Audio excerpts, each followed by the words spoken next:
এগৰাকী সফল গৃহিণী, যিগৰাকী সফল গৃহিণীয়ে ঘৰখনৰ সমান্তৰালকৈ নিজৰ যি সাধনা, সেই সাধনাও অবিৰতভাৱে চলাই গৈছে।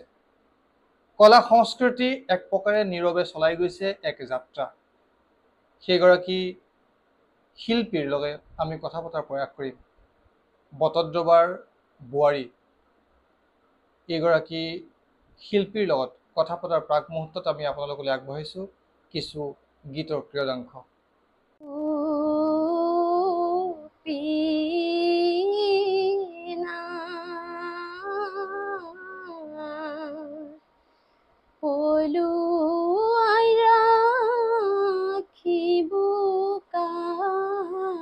ঘরে কংস রাজা বৈরি রাতি দিনে পানছে সুরি পলুয়াইরা খিবুকার ঘরে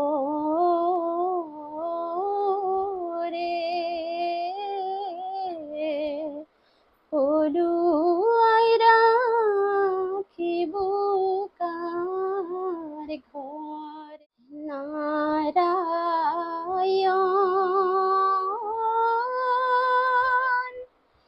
কাহে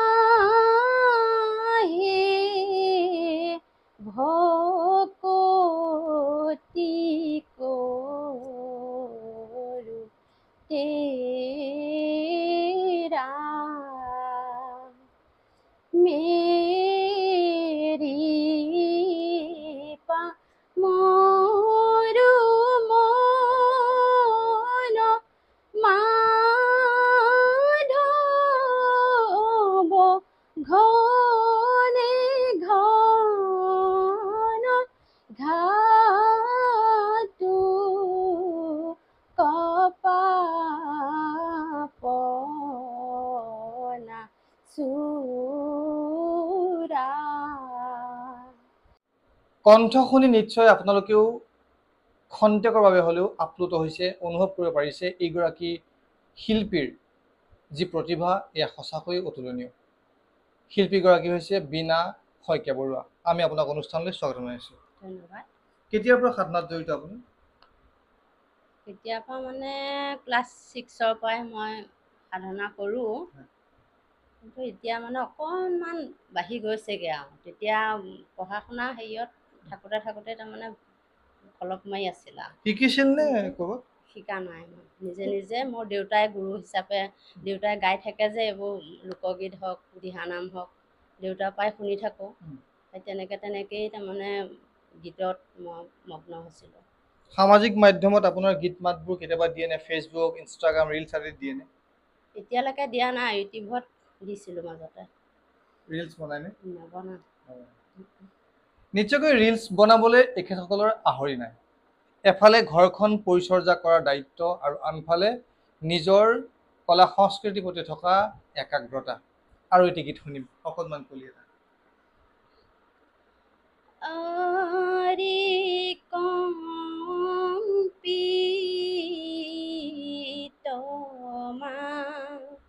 ধব মোহন মুৰাৰি আৰি কম্পিত মা ধব মোহন মুৰাৰি। সুন্দৰ। গুৰুজনাৰ অমৰ সৃষ্টিক আপুনি অবিৰতভাৱে চলাই গৈছে। সময় কেনেকৈ উলিয়াই? ইমানবোৰ কামৰ মাজত সময় কেনেকৈ উলিয়াই? সময় মানে মই সময় হিচাপে নলওঁ। ভাত ৰান্ধি থাকোঁতেই গাওঁ বা এনেই শুই থাকোঁতেও গুণগুণাই থাকোঁ। সন্ধিয়া ধূপ ধূনা দি পেলাই লৈ এঘণ্টামান চৰ্চা কৰোঁ, তেনেকেই আৰু। আপোনাৰ আদৰ্শ কোন? কাক আপুনি আদৰ্শ হিচাপে লৈ এই কামখিনি আগবাঢ়িছে? আদৰ্শ হিচাপে মানে মোৰ মানুহজনে আৰু। মানুহজনৰ নামটো নক'লে কিন্তু অকণমান আদৰ। শ্ৰী ভূপেন্দ্ৰ বৰুৱা। সম্পূৰ্ণ সহায় কৰে? আপোনাৰ সকলোৰে পৰিকল্পনা থাকে। আপুনি গীত মাতসমূহ গাইছে, সাধনা কৰিছে, আপোনাৰ এটা সপোন আছে, কেনেকুৱা সপোন ক'ব পাৰিব? সপোন মানে সেই মই গুৰুজনাৰ বা ভগৱানৰ গীত মাত গাই যাতে মই আগবাঢ়ি যাব পাৰোঁ, মই সেইটোৱে ভাবি থাকোঁ। মানে ভগৱানৰে বেছি হেৰি মই ভক্তি কৰোঁ। ভকতিৰ কথা যিহেতু কৈছে, দিহানাম গাই আপুনি, অকণমান দিহানাম শুনিব।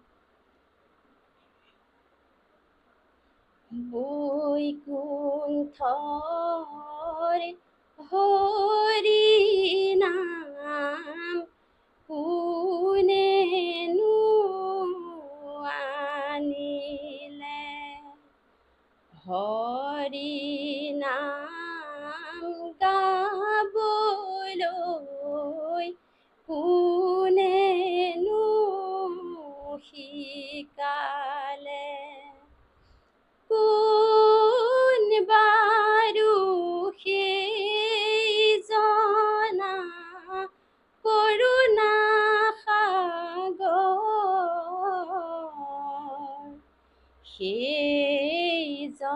সেইজনাই আমাৰ গুৰু শ্ৰীমন্ত শংকৰ।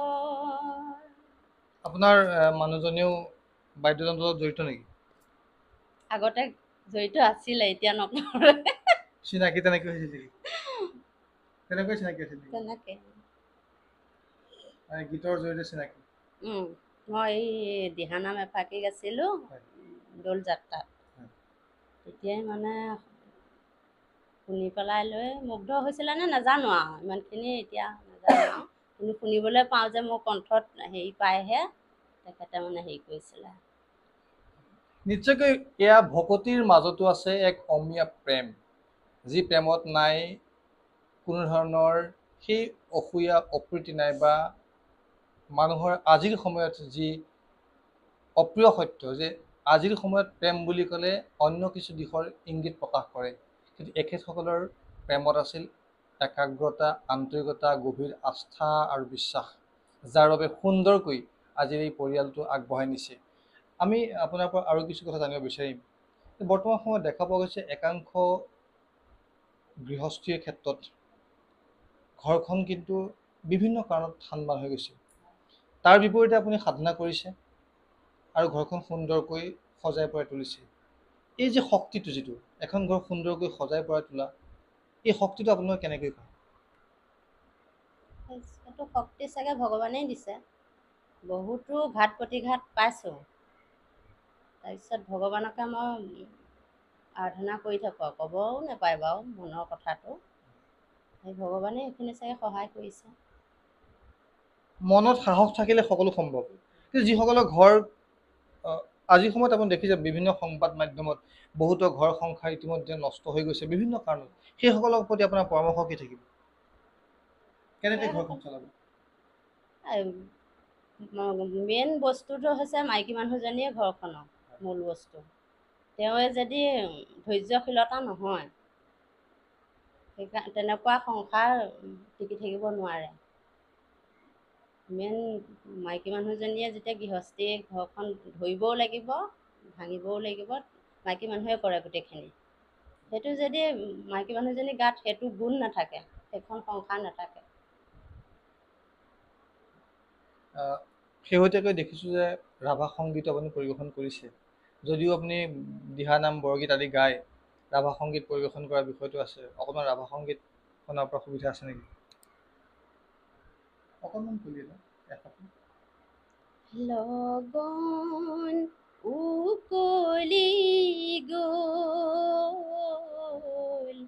তেওঁ যে নহ'ল কোৱা, লগন উকলি গ'ল,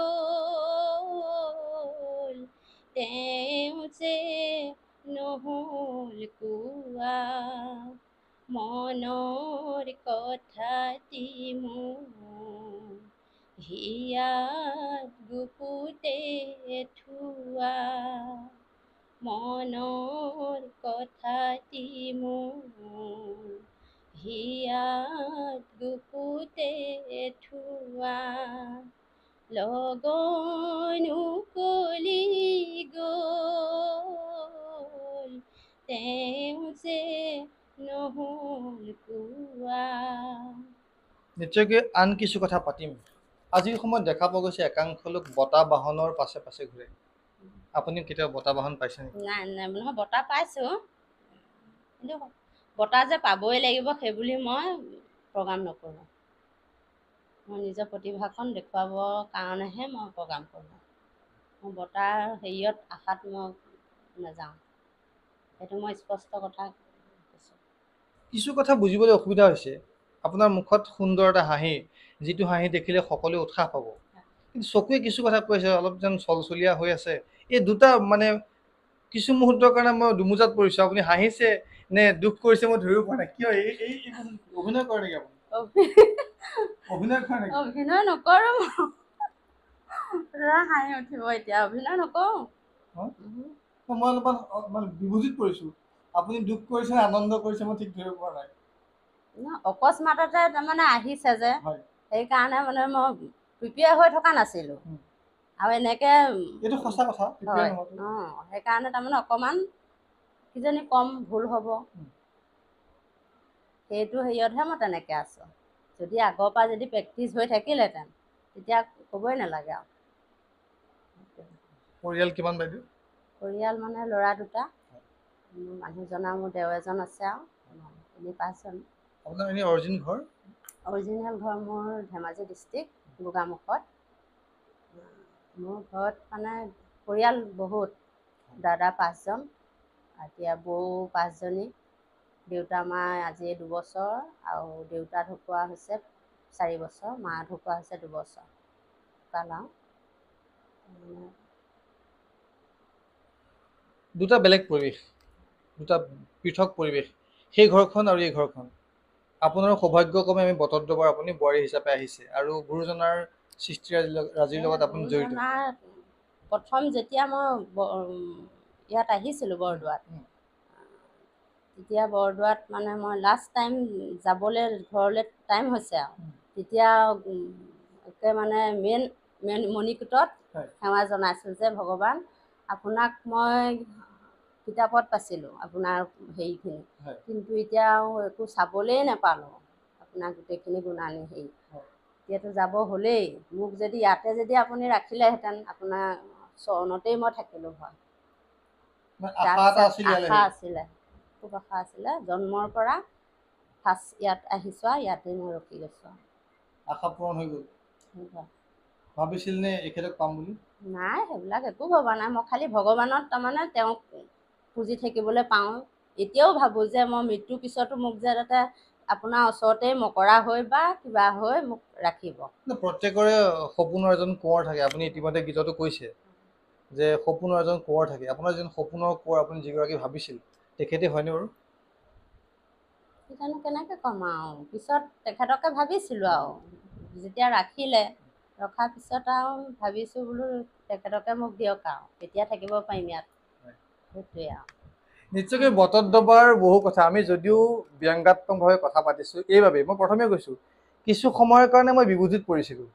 তেখেতে হাঁহিও আছে, সমান্তৰালকৈ চকুকেইটা চলচলীয়া হৈ আছে। মই বিভূতিত পৰাৰ বাবে কিছু কথা পাতিলোঁ, কিন্তু বটদ্ৰৱাৰ এটা মহাত্ম, এয়া হয়তো বিশ্ববাসীক নকৈ কোৱাৰ প্ৰয়োজন নাই। মহাপুৰুষ শ্ৰীমন্ত শংকৰদেৱ গুৰুজনাৰ পবিত্ৰ জন্মস্থান এই বটদ্ৰৱাৰ মাহাত্মৰ সম্পৰ্কে আজি আপোনালোকে এটা প্ৰমাণ পালে যে এখেতে মণিকূটক প্ৰণাম কৰি কৈছিল যে আপোনাৰ এই বটদ্ৰৱাৰ স্থানলৈ মই আহিলোঁ, কিন্তু সম্পূৰ্ণ মোৰ চোৱা হোৱা নাই। যদি সুবিধা হয় ইয়াতে মোক আপোনাৰ সেৱা কৰাৰ সুযোগ আৰু সুবিধা দিয়ক, আৰু সেই সুবিধা আপোনাক দিলে। বাইদেউ আৰু এটি গীত শুনিম। মোৰ প্ৰভু মই কি দিব মাধৱৰাই,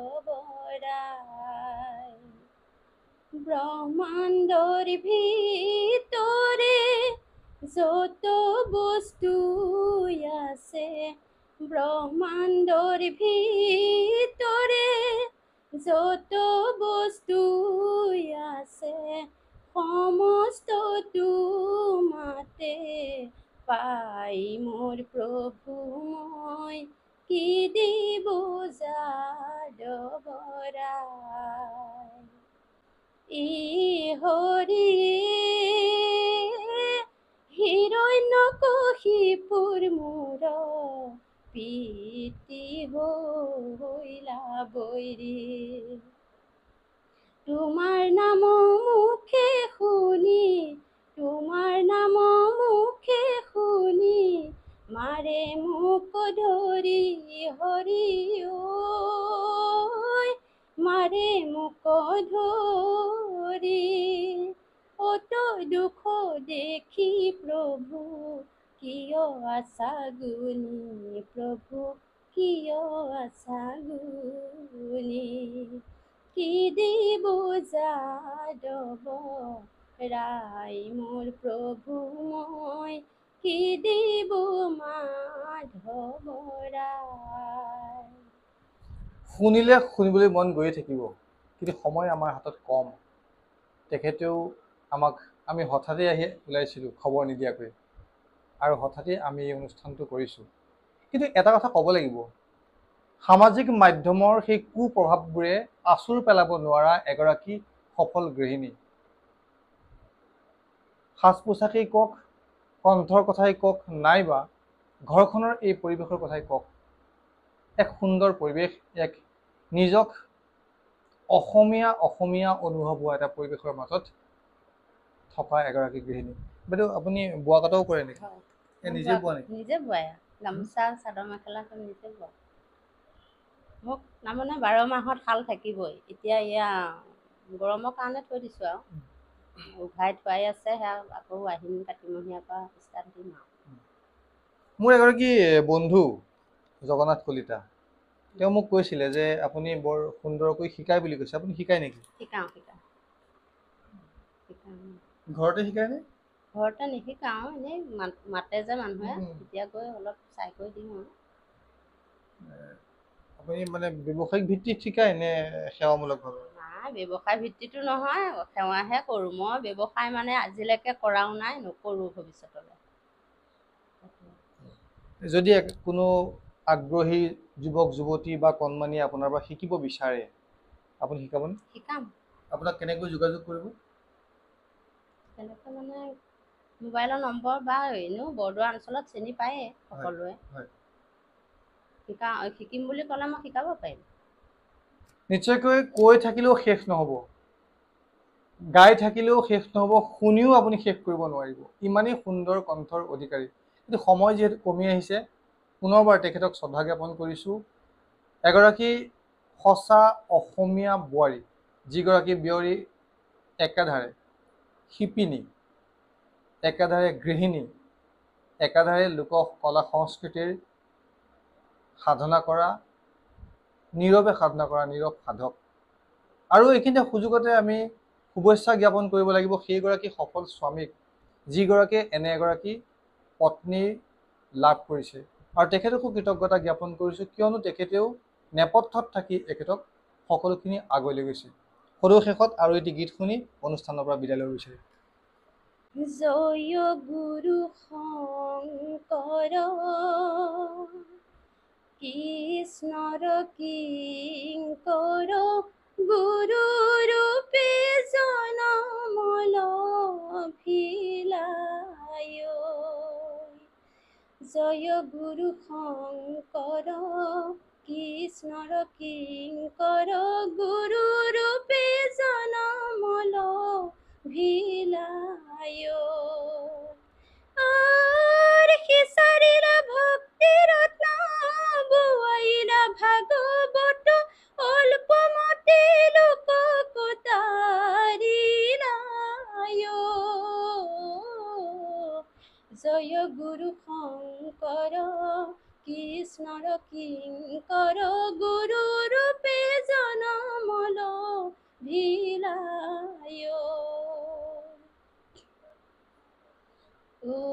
হৰি সাহিত্যৰ ভাষা লিখি অস্পৃশ্যতা দূৰ কৰি ভাওনা কৰি সবাহ পাতিলাই।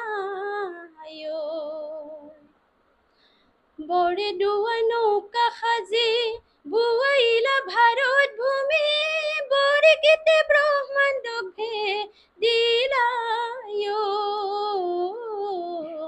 জয় জয় গুৰু শংকৰ কৃষ্ণৰ কিংকৰ গুৰু ৰূপে জনমল ভিলাই গুৰু ৰূপে জনমল ভিলাই নিশ্চয়কৈ মনত দৃঢ়তা থাকিলে সকলোৱে সম্ভৱ। কোনো ধৰণৰ আনুষ্ঠানিক প্ৰশিক্ষণ গ্ৰহণ নকৰাকৈ ইমান সুন্দৰভাৱে এটাৰ পাছত গাই গৈছে আনটোকৈ গীত। সকলোকে তেখেতৰ গীতৰ সুৰসমূহ বিলাই দিয়াৰ হেঁপাহ। আমিও আশা কৰিছোঁ কেৱল বটদ্ৰৱা অঞ্চলতেই নহয়, বিশ্বৰ ভিন্ন প্ৰান্তলৈকে এইগৰাকী শিল্পীৰ এই সাধনা, এই যাত্ৰা আগুৱাই গৈ থাকক। আৰু ইয়াৰ লগে লগে এই বিশেষ অনুষ্ঠানৰ পৰা মই বিশ্বজিতে বিদায় মাগিছোঁ। ধন্যবাদ। ধন্যবাদ। মই লোকগীত, বৰগীত, দিহানাম ইয়াক পৰিৱেশন কৰোঁ আৰু কৰ্মশালাও মই কৰিছোঁ। আপোনালোকক যদি দৰকাৰ হয় মোক যোগাযোগ কৰিব পাৰে। মোৰ নম্বৰটো হৈছে 6001826220।